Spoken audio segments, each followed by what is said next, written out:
Hello, welcome to the Broadcast Church Planting Training video, and I'm going to start off today by making a bit of a confession, and it's not the sort of confession that a pastor should make, but I'm going to make it nonetheless. And that is, I'm not very good at praying. I'm not that guy. And you'll go to a conference, you'll hear people preach on praying, or some people tell you their story, and it seems like they'll talk to God, he'll answer the next day, and they'll get what they want. And it seems to, some people just have this ability, don't they? And this stuff just seems to happen. God seems to answer all the time, or they seem to be in permanent two-way conversation with him. And that's not been particularly my experience. And so we're talking about prayer in Broadcast this month. And when we decided that, I was like, oh, what am I going to talk about?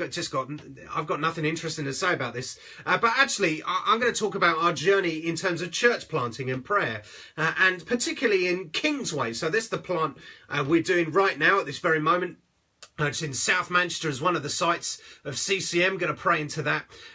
So for the first 6 months, we were just kind of moving about all over the place. We were in pubs, really. The first pub, we were there for a week, and then they threw us out. The moral of that story is always keep your cleaners happy, always. But they threw us out. A much friendlier pub let us use their facility, so we went and stayed there with them, and that was fantastic. But it was no good. It was just one room. There was nowhere for the kids to be.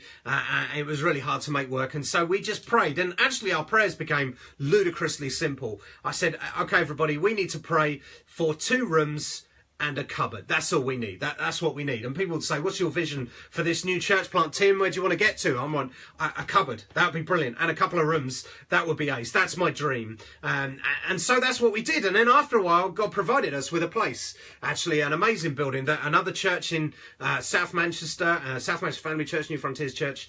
They let us use their building on a Sunday morning, which is just amazing. It's a great facility with kitchens and rooms and places for children to go where there aren't adults and vice versa. Just a brilliant place. And since we've been in there, September 2016, we moved in. We've doubled in size, which is quite a dramatic thing to say. But when you're a small group of people and you double it, really you're still just a slightly larger small group of people. But still, we doubled. So we'll take that as a win.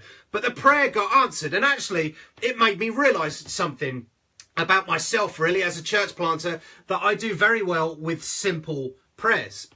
Now, you may think, well, as Tim, you're a simple guy, so it's obvious. But what do I mean by that? Well, I found as a church planter, it was easy to be overwhelmed by the difference between the big vision and the present reality. And actually, it could be quite demotivating when people talk big about what you're experiencing is quite small. And I've seen numbers of church plants, actually, once they got through the initial honeymoon, the initial kind of excitement of starting their church plant, and then realising, actually, this is graft week after week for small victories to lead to the bigger thing. Actually, it can be quite depowering. And I remember people praying over us crazy things, like huge numbers, big results. And after a while, it just kind of washes over you. And I found myself thinking, I don't really believe any of this stuff, which it sounds terrible, doesn't it? And you may be thinking, well, that's because you're a bad Christian, Tim, with not enough faith. And you could be right.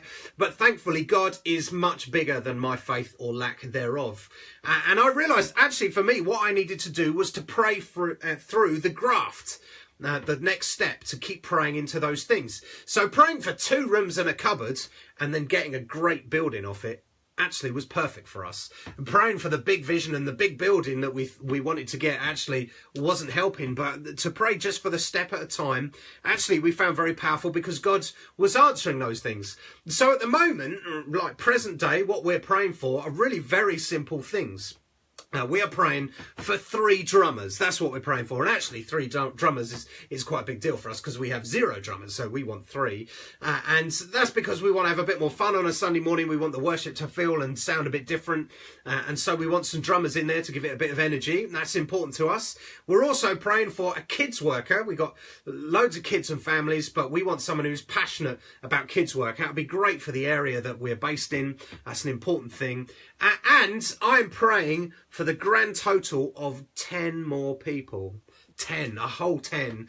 That's really because I pray, that's how I pray. I pray for 10, and when I've got those, I pray for the next 10. So there's always the next 10 that I'm praying for. And I figure if God answers your prayer for 10 people a couple hundred times, then you're doing pretty well, aren't you? So we'll keep praying for those things.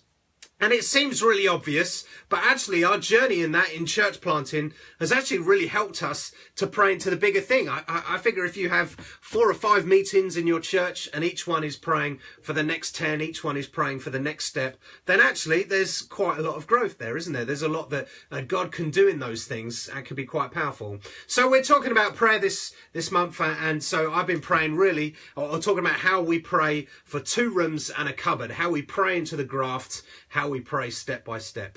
Thanks very much.